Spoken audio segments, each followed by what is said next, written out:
जरूर झालं माणसाला पक्क माहिती आहे की पाणी पिण्यापासून त्रास होणार नक्की. पाणी पिणं हे अत्यंत घातक आहे. पण तो बाजू जर कधी गेला तो पाणी प्यायचा राहील नाही. तो म्हणजे उद्या काय मरण होईल तू उद्या, पण आज मला बरं वाटतंय.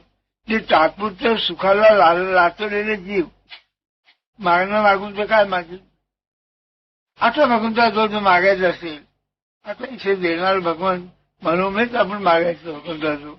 भगवंताला द्यायचं मागायचं असेल तर असं काही मागावं की दुसरं कोणी द्यायला समर्थच नाही असं मागायचं जरूर. देवाच्या देण्यात नाही, लोकांच्या देण्यात मला फरक मला दिसेल. आपल्याला कशाने दिसेल, त्या सत्पुरुषांच्या चरित्रावरून आपल्याला लोकांच्या देण्यामध्ये वस्तूंना समाधान निर्माण होईल ते, पण वस्तू समाधान वस्तूच्या पुरतच मिळेल. त्याहून जास्ती देऊ शक्य नाही. जितकं वस्तूचं आयुष्य तितकं समाधान जाईल. आणि भगवंताच्या देण्यात वस्तूरहित समाधान भगवंत देईल. वस्तूरहित समाधान असल्यामुळं ते कशाने भागणार नाही.